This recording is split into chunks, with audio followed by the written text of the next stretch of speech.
Así comienza Peronismo sin gradualismo. Peronismo sin gradualismo. Un programa para el aporte a la reconstrucción nacional. Por la soberanía y la industria nacional, por la liberación y la justicia social, el legadero Perón. Por otro 17 grises, queremos un peronismo sin gradualismo. Con la Argentina que soñó San Martín, construyendo un futuro sin fin, gritamos con convicción y emoción. Queremos un peronismo sin gradualismo.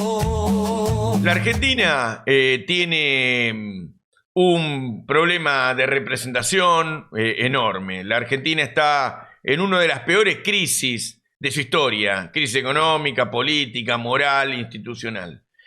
Así que en este programa, Peronismo sin gradualismo, vamos a abordar esto. Por supuesto, después tenemos la entrevista a Julio De Vido y hablaremos de otra de las crisis, la crisis de la planificación estratégica de la economía, del liberalismo salvaje. Así que yo quería leer hoy una editorial pequeña que he escrito y que intento tocar varios temas. Vamos a tratar de abordar lo más sistemáticamente, lo más concienzudamente distintas cuestiones que tienen que ver con el liberalismo. Así que hemos dado en llamar a esta editorial el guiso liberal de Argentina, que es el guiso que no come nuestro pueblo, por supuesto. El liberalismo es una ideología impulsada en Inglaterra y nacida en Inglaterra, acuñada por los países anglosajones que posteriormente a la caída del Imperio Británico la irradiaron por el mundo, como Estados Unidos, Australia y Canadá. La doctrina económica del liberalismo tiene un modo de vida implícito, impregnado, relacionado con el individualismo y una moral inescrupulosa afirmada en ese espíritu o conciencia donde no hay un bien común, ni prójimo, ni patria, ni nación, para nosotros, sino para ellos mismos. Detrás de la ideología del liberalismo se esconde el imperialismo, que empobrece naciones y pueblos. Detrás de la idea de la libertad de empresa, libertad de mercado, libre navegación de los ríos interiores, libre competencia, etc. Todo hoy es liberal en la Argentina. Hoy todo es liberal en la Argentina. La política económica de Milei, los contenidos de los principales medios de comunicación, la manera de vivir que se impulsa, los códigos culturales que se imponen desde las élites que gobiernan. Las prácticas sociales están impregnadas de liberalismo. Toda la dirigencia de los partidos oficialistas, de los partidos gorilas, oligárquicos, y algún sector de la dirigencia peronista inclusive, viven como ricos, pero dicen defender los intereses de los humildes y los trabajadores, o de los pueblos. A la tragedia de las defraudaciones del pueblo que generó la crisis de representación, donde mucha gente no cree más en sus dirigentes y las organizaciones, se le suma algo que viene de la mano: la crisis de descrédito en que se puede caer frente a la vida liberal e inescrupulosa, con violencia de género incluida, como en el posible caso, de Alberto Fernández con Fabiola. Uno no les pide que dejen sus apacibles barrios del centro porteño, o que bajen de sus edificios lujosos a comprar al almacén, en vez de que lo hagan sus empleadas domésticas. Tampoco les pide que dejen sus countries, ni que dejen sus alfombras o sus trajes lujosos. Si hay dirigentes que les gusta andar con amantes caras o viajar en yates de lujo o vacacionar en Miami, es cosa de ellos o de ellas. Solo les pedimos a aquellos que viven con sus prácticas liberales y sus vidas licenciosas que se corran del ejercicio de la representación política, porque lo que vino para quedarse es una miseria espantosa, con una crisis económica, industrial y productiva que requiere de un movimiento nacional de liberación, con dirigentes y dirigentas que tengan cuero y doctrina para poner al servicio de la patria y del pueblo. Varios periodistas dieron cuenta en esta semana de que la rabia crece. el evento de la reacción de usuarios del subte cuando un policía intentó frenar a un trabajador que saltó el molinete, testimonia el enojo que crece. Milei, los senadores y diputados, senadoras y diputadas que votaron las leyes, bases, los gobernadores que tienen los pantalones raspados de arrodillarse ante los mandantes como Milei, alcahuete a su vez de los dueños de los bancos y las potencias anglosajonas, bailan en la cubierta del Titanic, creyendo que este es un pueblo manso. En esta bendita nación cristiana, federal, con pueblo con conciencia nacional y de clase que aún no ha perdido, va a tronar el escarmiento. El 17 de octubre que vendrá buscará resarcir todos los dolores y los peronistas deberemos estar a la altura de las circunstancias. Por otro lado, tengo que decir que tuve la oportunidad de estar en La Rioja junto a los gobernadores, a dos gobernadores federales. Axel Kicillof y Quintela intentan agrupar lo que queda del poder político del peronismo, que con legitimidad de origen, ambos ganaron las elecciones, intentan enfrentar la entrega y el ajuste brutal que desbarranca a la nación sin final en la rodada. Parece que la luz al final del túnel no está llegando. Allí se juró una constitución provincial con sentido federal y productiva. Una bocanada de aire limpio entre tanto olor hediondo que los medios todavía no reflejaron. La crisis moral, política, económica tiene capítulos semana tras semana, mes tras mes de este ciclo horroroso que estamos viviendo del gobierno de Milei. Por eso, mi compañero, mi amigo Nahuel Silva nos trae, como todos los programas, un análisis de la situación económica, que además es una situación política, de la Argentina. Nahuel. Y mientras tanto, la economía argentina cruje, cayó 20% la producción industrial manufacturera, cayó 32% la construcción. Los trabajadores argentinos amanecieron el día de hoy con un aumento del 40% de la tarifa del colectivo, que implica un 600% de incremento acumulado en estos 8 meses. Y mientras tanto, la deuda creció 70.000 millones de dólares. Y tenemos un ministro de Economía y un presidente que están empeñando el oro, equivalente a 4.500 millones de dólares, para seguir endeudándose. Esta es la otra postal de la Argentina, la de los trabajadores salvando a otro trabajador que iba a ser detenido por no poder pagar el boleto yendo a trabajar. Estas son las dos caras de la moneda de una Argentina que avanza hacia una mayor gravedad institucional en el marco de una mayor crisis económica y social. Diremos que el modelo económico de Milei tiene el boleto picado. Así es, Nahuel, como lo decimos en todos los programas. Y por eso que ha llegado hasta acá, ha llegado hasta el cierre de la editorial, posteriormente viene la entrevista y posteriormente el bloque de comunidad organizada. Si te gustó el programa, a lo largo del programa, la editorial, te pedimos que te suscribas, que nos digas un me gusta. Eso sirve para que se mueva el algoritmo y para que YouTube le mande a otros y a otras el programa. Estamos en esta plataforma. También y fundamentalmente estamos en la televisión. Estamos en Canal Extra. Así que también planteamos que te suscribas al Canal Extra. Entonces, te suscribís a Peronismo sin Gradualismo, a Canal Extra, a ambos, y nos acompañás en la promoción de un programa que busca recuperar el camino perdido por el peronismo. Somos comunicadores, pero sobre todo somos peronistas. Y como peronistas queremos recuperar el peronismo para recuperar la nación y administrar el territorio de un Estado digno. Abrazo y compañeros, seguimos con el programa.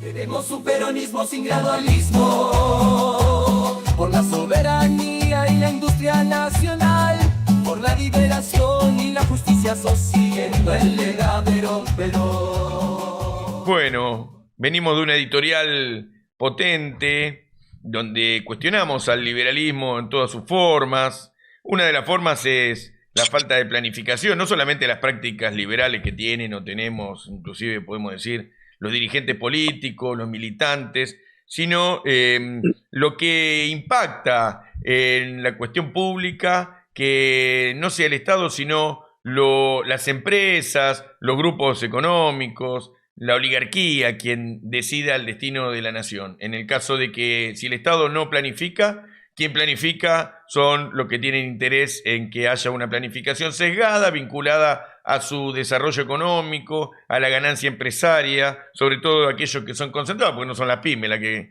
planifican, eso está claro. Así que el peronismo tiene una historia de planificación estatal de la economía. En la doctrina peronista, en nuestra visión estratégica, el Estado tiene un papel que cumplir en el desarrollo económico central, y también, bueno, el peronismo histórico se planteó el control de resortes básicos de la economía y cuestiones vinculadas al comercio exterior. Los planes quinquenales fueron algo que en algún momento estudiaremos y profundizaremos, pero que involucró una planificación estatal de distintas áreas: logística, energía, moneda, comercio exterior.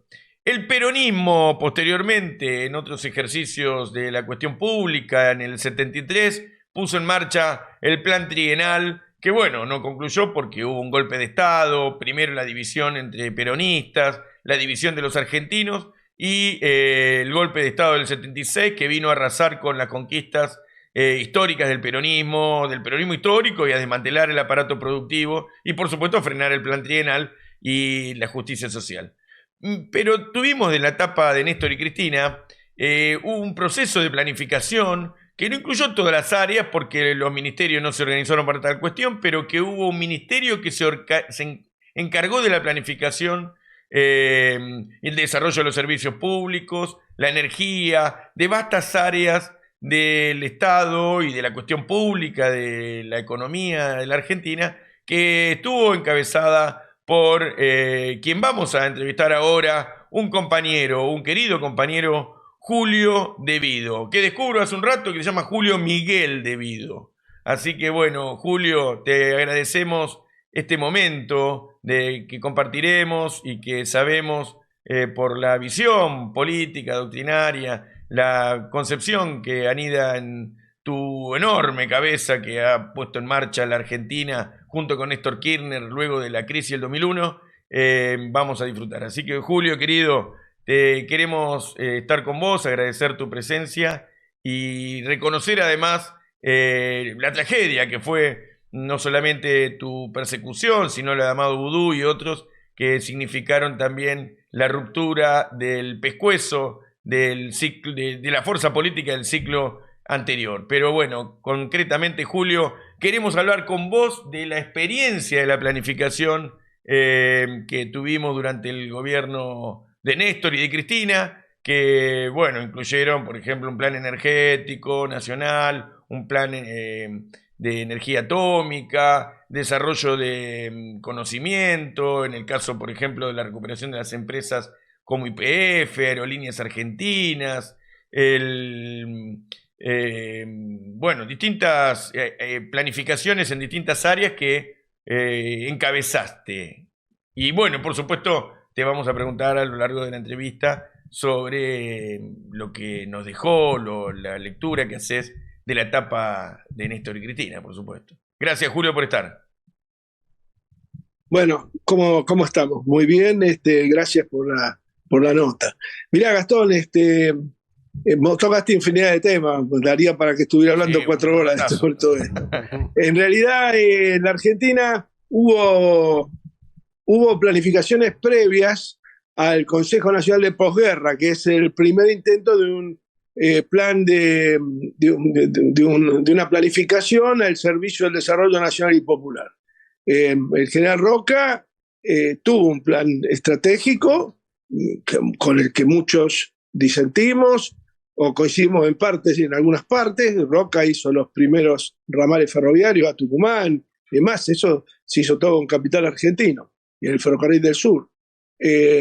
Luego, bueno, el hijo de Roca, trabajando para lo que fue la década infame, que también tuvo un proceso planificador. No hay más que ver el desarrollo de la red ferroviaria que llevaron adelante los ingleses en ese momento, para darse cuenta que hubo una planificación, en donde evidentemente había digamos, un imperio dominante en ese momento, que era el imperio británico, que ya venía dejando rastros en la Argentina desde el crédito con la Baring Brothers que tomó Bernardino Rivadavia en 1821, y bueno, a partir de ahí hubo un proceso de alianza entre los sectores de la oligarquía nativa y el imperio inglés. Las oligarquías en general no tienen un proceso de planificación propia. Es más, aborrecen del Estado porque es el que le cobra impuestos o el que trata de generar la distribución de la riqueza de alguna manera. Aborrecen del Estado y aborrecen, por supuesto, de la planificación porque estaría de punta con la planificación del patrón al que responden, que son actualmente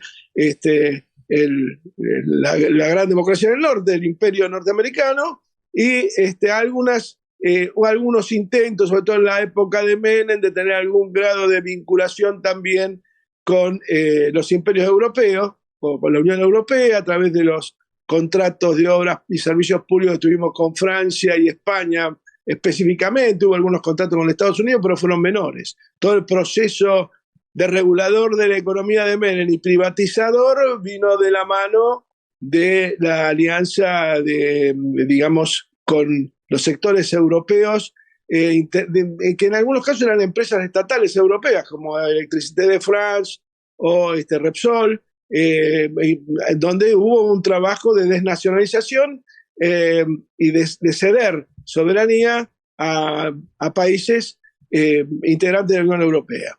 Pero siempre hubo un proyecto que lo expresaba Di Tella con toda brutalidad, que era el de las relaciones carnales con los Estados Unidos, que fue lo que primó en esa etapa. La etapa menemista, bueno, decís.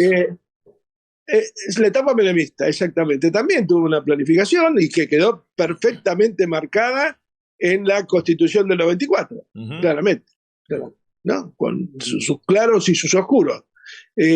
Bueno, nosotros cuando asumimos con Néstor, voy al centro de tu pregunta, que estaba en pie, claramente el gobierno de la Alianza no había hecho nada por modificar el cuadro de situación, estaba absolutamente en pie el proyecto menemista, y con todos los contratos incumplidos, nosotros recuperamos rápidamente, no había tiempo de sentarse a hacer un plan inicialmente.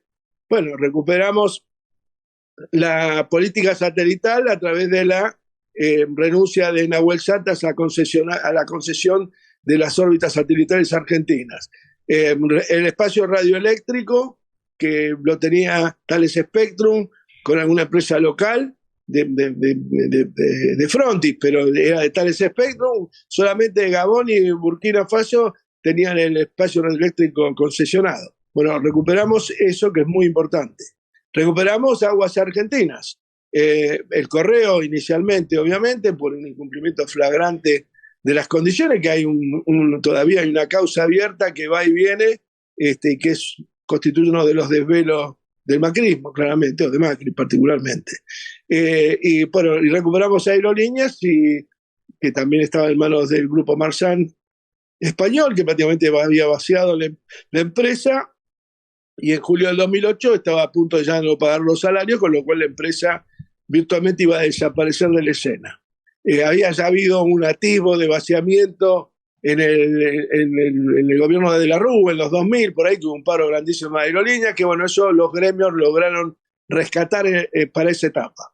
Y luego la recuperación de YPF, que creo que fue nuestro último gran logro de recuperador, de alguna manera, de la iniciativa y de la soberanía nacional para poder realmente llevar adelante un proceso de planificación profundo.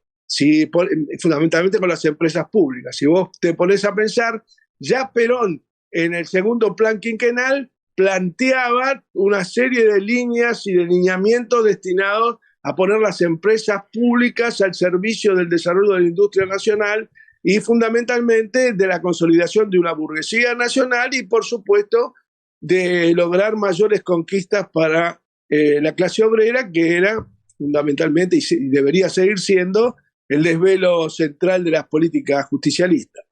Bueno, lamentablemente el plan trienal, que como vos bien mencionaste, no pudo llevarse a cabo porque el gobierno abortó. El segundo plan también, era 52, claro, 57, y en medio del plan se cae el gobierno.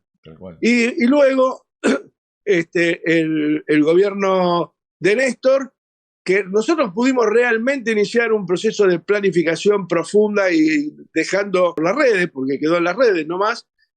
Obviamente el gobierno de Macri yo lo dejé a los funcionarios que asumían, en el caso del Frigerio, Lombardi también, porque teníamos todo el tema de la TDA, pero bueno, claramente ellos decidieron no continuarlo y el gobierno de Alberto claramente también lo archivó. Así que bueno, lamentablemente estamos en esa situación, que tenemos un plan que no llegó a ser ejecutado, se frustró como el segundo plan quinquenal, producto de la derrota electoral del 2015.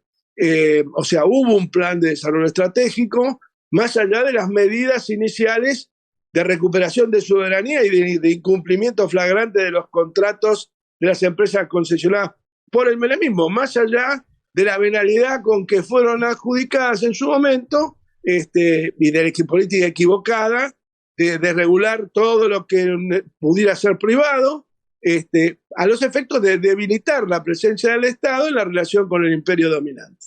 Si vos no planificás, planifica el hegemón dominante, el imperio dominante, y las oligarquías son siempre la calle de distintos imperios. Algunos imperios tienen su oligarquía local, el caso inglés con todo su esquema de cortesanos y duques y demás, y las empresas británicas, por supuesto.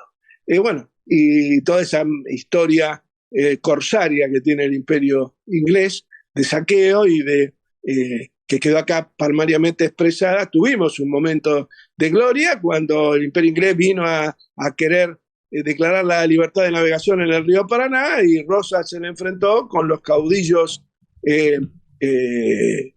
provinciales. Lamentablemente no hubo... Envuelta de obligado. Exactamente. No hubo una consolidación de los padres de la patria, o sea, los padres de la soberanía nacional fueron Rosas y los caudillos provinciales y la denominada Confederación Argentina, figura a la que debemos volver. No hay ninguna posibilidad de poder avanzar en un proceso planificador nacional y popular, de implementar políticas populares con un sistema unitario como el que tiene actualmente la Argentina, más allá de lo que diga la Constitución. Dice muchas cosas. Es decir, nosotros de hecho estuvimos presos violando nuestros derechos constitucionales, por ejemplo. Sí, claro. Vos mencionaste al principio. Bueno, así es. Y también dice que el país debe ser federal, pero la organización, o sea, las leyes que reglamentan el ejercicio de la Constitución son todas de naturaleza unitaria y igualmente seguidas por los mismos compañeros, en algunos casos producto de un proceso de desculturización y de desperonización del propio peronismo. Mencionaste algo. Yo ayer, por ejemplo, escuchaba que decían que iban a hacer una ley ahora del litio coordinada por el Estado Nacional, respetando las autonomías provinciales, pero en definitiva va a tener un funcionario en el puerto que va a llevar adelante políticas con visión del puerto y digamos, desde el punto máximo de la imagen unitaria del país, que es el puerto de Buenos Aires. 250 kilómetros cuadrados dominan y generan todas las políticas centralizadas para 3 millones de kilómetros cuadrados. Yo creo que hay que invertir la coparticipación nacional, los recursos que se recaudan en las provincias deben quedar en las provincias y obviamente debe haber un porcentaje que deberá ser acordado en un pacto federal, no desde Buenos Aires, en un pacto federal, un porcentaje para el funcionamiento del gobierno nacional, el que debe llevar adelante un proceso de planificación en función de las voluntades de los estados federales. Las provincias deben dejar de ser llamadas de esa manera, deben ser estados federales. Y si vamos a los ejemplos internacionales que tanto les gusta dar, de abrirnos al mundo y demás, ni Estados Unidos, ni la Federación Rusa, ni Estados Unidos de México, mexicanos, ni la República Federativa de Brasil, son malos ejemplos. Ninguno son estados fallidos y las oligarquías nacionales tienen un fuerte vínculo con el poder político local, pero de ninguna manera generan procesos planificadores extraterritoriales. Entonces, creo que hay que empezar por ahí. No tratar de... Nosotros cuando vimos todo este surgimiento de la minería nacional, fuimos a la casa de Jujuy, siendo yo ministro de Planificación, le dijimos a los gobernadores que tenían que formar como la OFEPI, la Organización de Estados Federales Productores de Hidrocarburos, una igual para la minería, autónoma del Estado Nacional.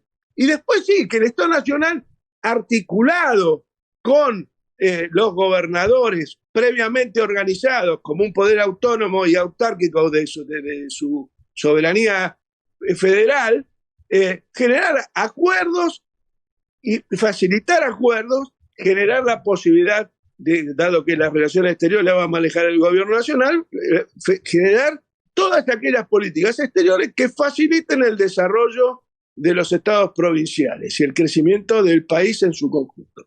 Lamentablemente, el asesinato de Quiroga en 1832, luego de una reunión con Rosas en la posta de Figueroa, en Areco, donde habían planificado una reunión de la Liga Federal para empezar a darse un proceso constitutivo, bueno, eso trajo muchas demoras, y bueno, todo el poder de la oligarquía argentina, instalado en Buenos Aires primero, combatiéndolo a Rosa, y luego yéndose a Montevideo, que es el refugio de los gorilas histórico, que también lo pasó en el 55, desde allí hicieron todos los acuerdos con el Imperio de Brasil para derrocar a Rosa y volver a reinstalar, digamos, la hegemonía británica en este país. Más o menos la historia es esa, pero nosotros tuvimos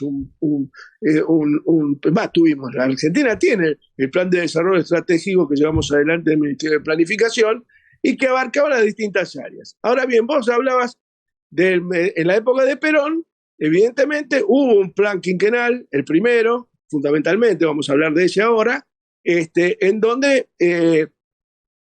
no todos los ministros estuvieron a la altura de las circunstancias. Evidentemente Carrillo y Pistarini tuvieron un rol protagónico. Los otros ministros, por ejemplo, el comercio exterior, no funcionó, como decía la Constitución, plenamente. Hubo negociados en el IAP y una serie de cuestiones que hicieron aparecer como fracasada una manda constitucional, pero lo que fracasa son los hombres. La Constitución va por el camino correcto. La Argentina no tiene salida, así no es. En un marco de organización federal, en serio, sacar el poder real de 250 kilómetros cuadrados y extenderlo a las 24 jurisdicciones, y revisar la Constitución del 94, en tanto el rol que tiene hoy, que creo que fue la parte más desastrosa del Acuerdo de Olivos, que fue haber creado esa polis griega, que no es ni una provincia, ni un estado federal, es una ciudad autónoma, y desde donde se generan todas las políticas que van en contrario sensu de cualquier esquema planificador que vos federalmente quieras plantear. O sea, mencionabas la soberanía como lo que hace a una nación. De hecho, nosotros aquí nos preocupamos siempre por pensar qué es una nación y cuál es el concepto de soberanía desde el punto de vista de la soberanía popular, desde el punto de vista de la independencia económica que requiere construir una nación. Ahora, sin instrumentos de política pública, y esto es sin organismos estatales, sin un Estado nacional y sin provincias con la suficiente autonomía, es difícil construir una soberanía nacional. Hoy la Argentina es un bocado deseable por los imperios, ¿verdad? Fundamentalmente por las grandes naciones anglosajonas, de esto estamos hablando siempre, ¿no? Construir la soberanía entonces requiere de un Estado nacional y de estados provinciales con un proyecto de nación. Exactamente, el federalismo. El federalismo. O sea, lo que soñaron, viste, los yanquis que siempre están con el tema de los padres fundadores y demás, y han impuesto su doctrina en el mundo en relación a los sueños de esos padres fundadores. Bueno, nosotros hace ciento y pico de años que estamos tratando de hacer todo lo contrario que los padres fundadores pensaron. Acá hubo un gobierno nacional y popular que fue la primera junta, Y después todos esos directorios, las asambleas que se generaron y demás, más allá de algunas cosas virtuosas, fueron todas contrarias a la federación. Todas fueron en favor de la consolidación del puerto como puerta de salida de toda nuestra producción. Hoy la Argentina no es un bocado apetecible. Hoy la Argentina se la están comiendo, claro, hermano. Realmente ya empezó el festín, ya empezó el banquete y lamentablemente, todas estas políticas nos están llevando a una crisis que no sabemos dónde va a terminar, porque viene todo un proceso de descrédito de la política que no nos va a conducir a ningún buen puerto, ¿no? Sí. La Argentina, cuando ha entrado en crisis de representación, termina en argentinazos, 17 de octubre. Siempre hay una salida. Sí. El movimiento nacional encuentra, es como un río, ¿no? Encuentra una salida. Bueno, pero el año pasado la salida fue Milei. No hubo 17 de octubre, claro. No hubo votó el 55% de la gente. Sí, claro. Y nosotros como peronistas no podemos decir que la gente se equivocó. Evidentemente la gente tuvo argumentos para rechazarnos. Sí, claramente. Claro, obvio. Obvio. Nosotros tenemos que seguir defendiendo nuestro sueño justicialista, pero cuando gestionamos tenemos que demostrar otras cosas. Cuando gestionamos y los últimos 4 años fueron desastrosos. Claro. Y eso es lo que se pagó. Bueno, yo estoy sosteniendo que lo primero que hay que hacer es reorganizar el partido, porque claramente no hay ningún liderazgo claro ni consolidado. Uh-huh. Seguramente si Cristina quiere presidir el justicialismo, nadie se va a presentar y va a quedar consolidado su liderazgo nuevamente. Así es. Pero no veo que eso vaya a suceder. Bueno, entonces, por más chiquito que sea el espacio que se genere a partir de un proceso de democratización partidario, hoy el partido no tiene autoridades. Fernández renunció, Máximo, que es presidente del PJ de la provincia de Buenos Aires, dijo claramente que quiere que haya un proceso electoral a partir de noviembre en la Argentina, por supuesto en el Partido Justicialista, y eso no se está viendo que vaya a suceder. Y entonces, ¿qué va a pasar, Arispe? Que el año que viene vamos a volver a hacer listas indicativas desde algún sector. No quiero caer en que van a ser en el Instituto Patria, donde fuere, pero cualquier que fuere, para ser redundante, sería desastroso que nuestros candidatos el año que viene no sean producto de una elección interna, no en las PASO. A las PASO hay que ir con una lista única, pero tiene que haber una interna previa. No puede ser que digamos, bueno, vamos todos juntos más o menos, así, que la unión hasta que duela. Mirá hasta dónde nos llevó la unión hasta que duela. La unión hasta que duela empezó con nuestra la detención y prisión mía, de Stecher, de Amado y de tantos otros compañeros que estuvieron detenidos. Así es. Bueno, fundamentalmente todo del Ministerio de Planificación y demás. Bueno, así empezamos con la unión hasta que duela. Pero vos sabés, Julio, que te quería... Hasta que duela, el partido justicialista nunca sacó un documento defendiéndonos en aquel momento. No. Bueno, ¿por qué? Porque los diputados no fueron a la sesión, digamos. Un liderazgo consolidado. Y hoy no hay liderazgo consolidado y ningún partido político, no solamente el justicialismo. Perón habló sobre el conductor, sobre la conducción, el manual de conducción política, pero para que eso sea aplicable, lo que escribió Perón, tiene que haber una conducción, un liderazgo consolidado.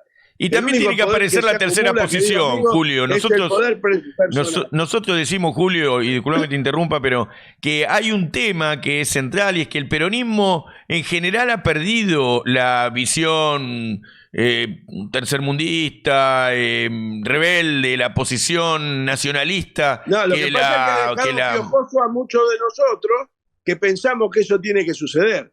Cuando dejado piojoso es cuando nosotros estábamos en Cana y en el 2019, 2018 largaban la campaña presidencial, salió Felipe alegremente a decir que iban a volver mejores. Por lo tanto, ¿quién eran los peores? Los que estábamos en Cana, claramente. Claro. Y salimos de estar en Cana con el tiempo y seguimos estando piojosos porque la estigmatización nos percutó. Bueno. Tu prisión y la prisión de Amado rompieron el cogote al peronismo. Mejores, ahora están metidos bajo la cama. y los otros seguimos estigmatizados. Esta es la realidad. Por eso hay que abrir el partido, hay que dinamizar la política a partir de la democratización del partido. Si hay 500 candidatos sería mucho mejor, y de ahí saldrá un candidato que, con una mesa directiva, llamará elecciones internas de inmediato para buscar quiénes nos van a representar en el Congreso el año que viene. Si no, te vuelvo a repetir, Gastón, la derrota va a ser fenomenal. Lo dije antes de las elecciones del 2021, lo dije antes de las elecciones del 2023, y fue lo que pasó. Tuvimos derrotas descomunales.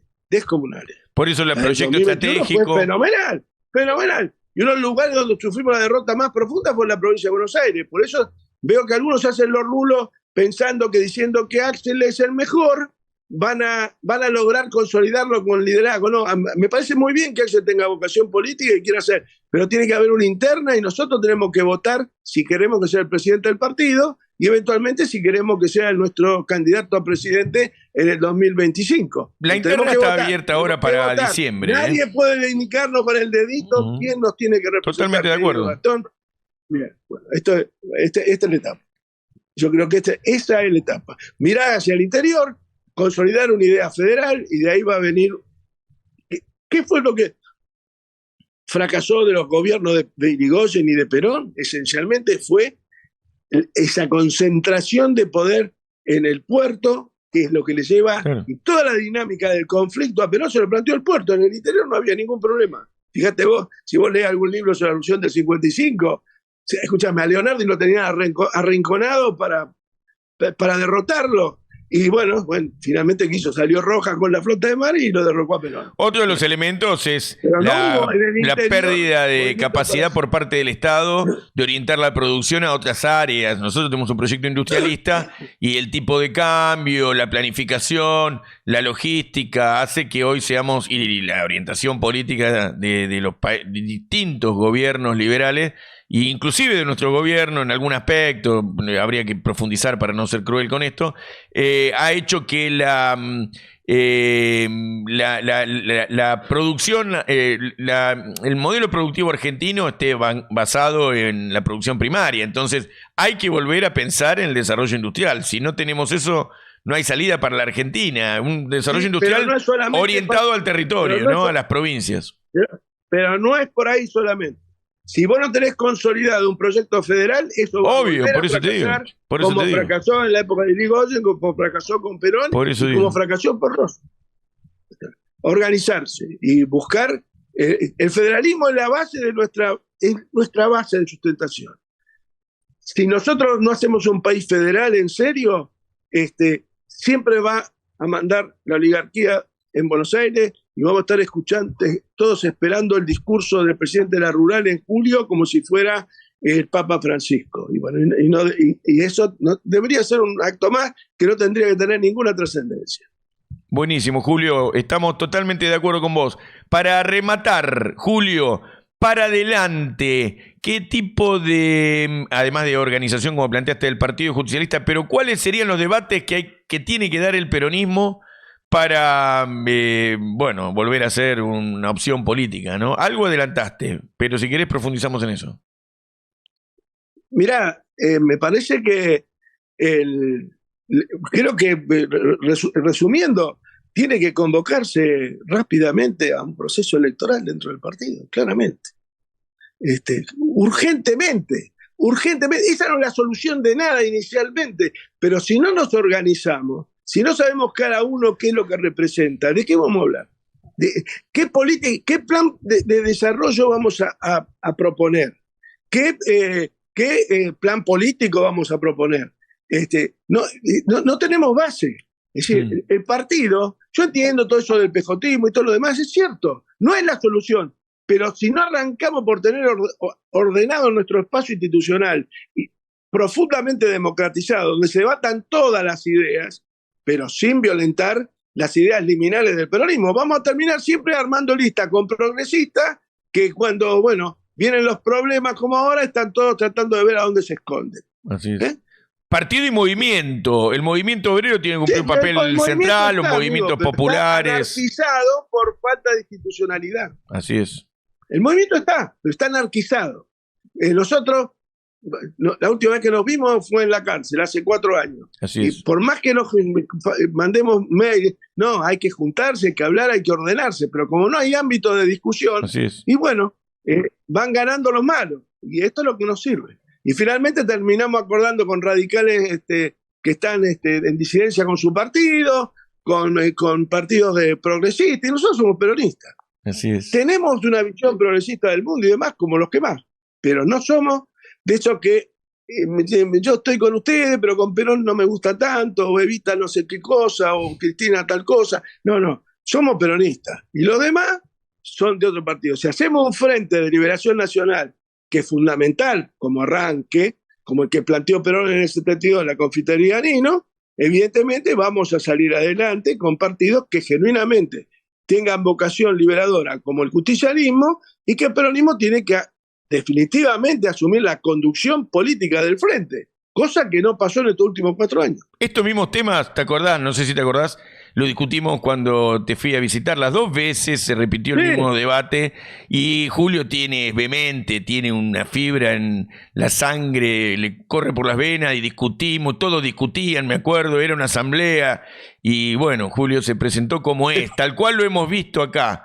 Es un jefe de pabellón, un jefe en la política, un jefe en el peronismo, es un cabrón lindo que discute política como sabe, como peronista. Así que, Julio, te agradezco enormemente. Gracias, amigo. Un abrazo enorme. Un beso grande para vos. Acá Vicente te manda un abrazo. A mi nieto Vicente, un abrazo grande. Un abrazo enorme. Chao, che.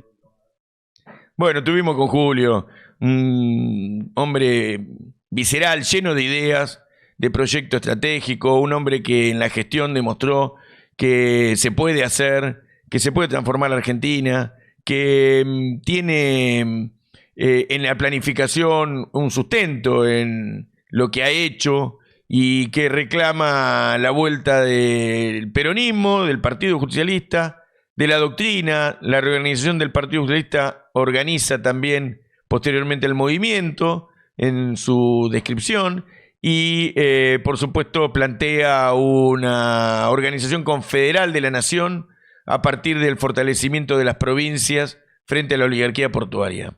Compañero y compañera, seguimos con Comunidad Organizada, que es el bloque que distingue este programa. Por la soberanía y la industria nacional, por la liberación y la justicia social, el legado pero por otro 17 grises.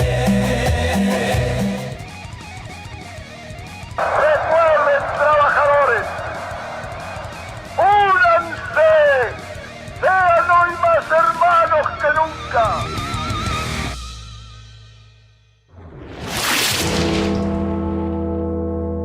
Señor de la vida, andamos medios rengos y con hambre. Necesitamos pan. Muchísimos, pero muchísimos tienen hambre de pan. Prácticamente es vida. Eso es lo que es pan.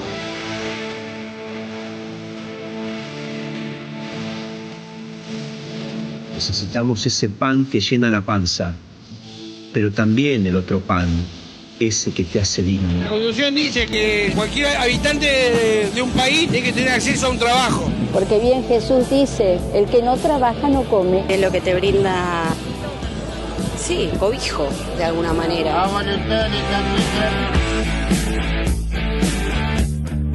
Si no tenés trabajo, no tenés nada. Cuando no tenés trabajo no podés tener proyección. Prácticamente te cuartan el futuro y el presente. Un trabajo digno, que ganes bien, porque hay empresarios que pagan como quieren. Porque tiene que ver con la dignidad de cada uno y con poder vivir bien. Nos han dicho siempre que el trabajo dignifica. Pero ¿sabes qué? Hemos aprendido que lo que dignifica es un buen salario que alcance. De sol a sol, labrando tierra tendrás tu pan. Los esclavos también trabajan. Y pedir por los que no tienen y que consigan. Yo viajo en tren, viajo en colectivo, lo noto. la tristeza que hay, la desazón que hay. Hay gente que duerme en la calle, van a dormir en la calle porque no tienen plata para alquilar, no les alcanza para alquilar. Me duele el alma y el corazón ver tanta gente en la calle, no se merecen esto. Ahora vengo a pedir que haya trabajo para todos, salud para todos, para que haya un país mejor, el que estamos viviendo ahora. No olvidar lo que ves ya se ha visto ya. Dignidad es poder llevar el pan a casa. Porque habrá siempre tiempo de plantar y de cosechar, tiempo de hablar, también de callar. Hay tiempo para el guerra, hay tiempo de paz, tiempo para el tiempo y un rato más. El sujeto transformador de cualquier proceso transformador son los trabajadores y los humildes organizados. Muchísimas gracias a los compañeros de la Confederación General del Trabajo.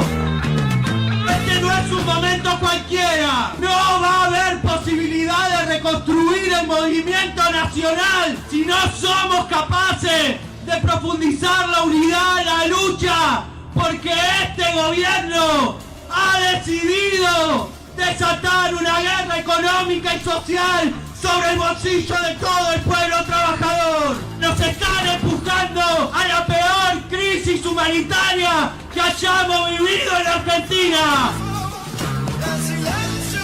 Para nosotros, este día es el inicio de una pelea para que a ninguna familia le falte el pan, porque a lo único que le tenemos miedo es cuando nos llaman nuestros compañeros y compañeras para decirnos que se le están desmayando los pibes porque no tienen para comer. Mucha fuerza, para adelante, vamos a ganar con la fuerza de la paz, con la fuerza del amor, con la fuerza de la solidaridad, con la fuerza del compromiso militante de cada compañero y compañera. Muchas gracias.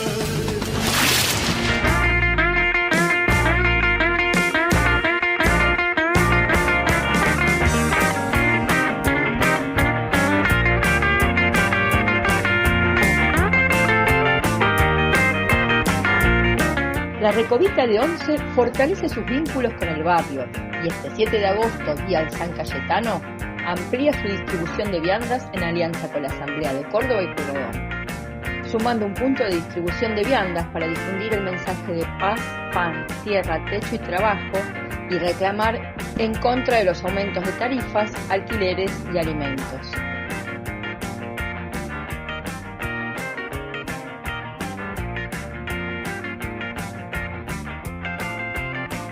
Sumate vos también los miércoles a partir de las 19 en Sarmiento 2987 y a las 19:30 en la Asamblea de Córdoba y Pueyrredón.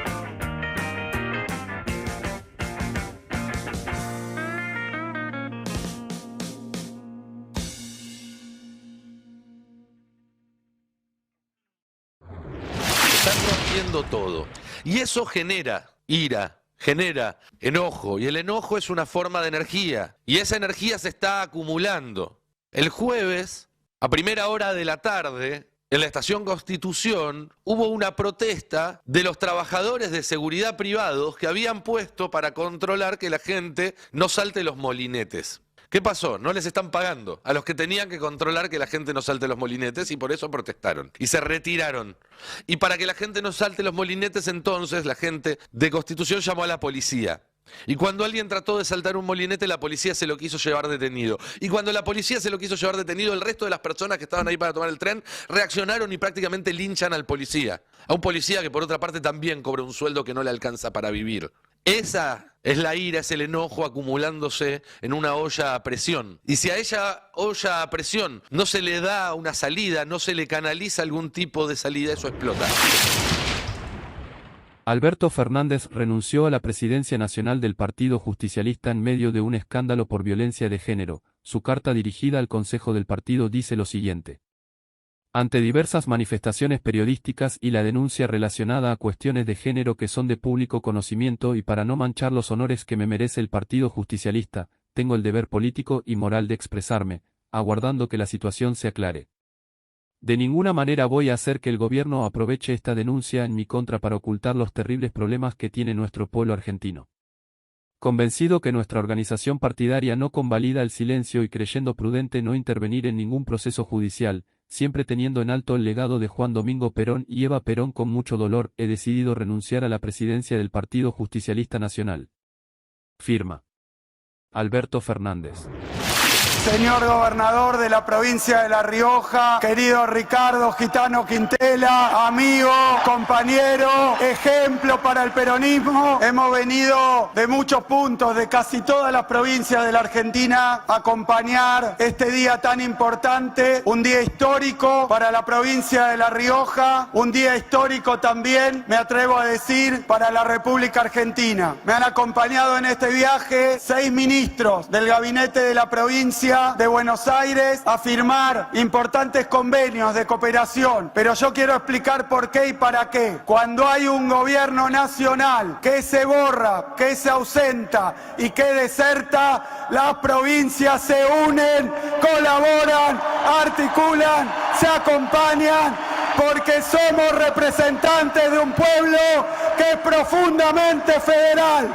La provincia de Buenos Aires se siente parte del interior de la Argentina. Esta Constitución de La Rioja marca que la salud, que la educación, que el acceso al agua, que los servicios públicos son un derecho de todos y de todas. ¿Qué mejor forma de hacerle honor a eso que hoy algunos creen que pueden discutir, pero que forma parte del corazón y de los nervios de un pueblo? Donde hay una necesidad, nace un derecho, y eso hoy es Constitución en La Rioja.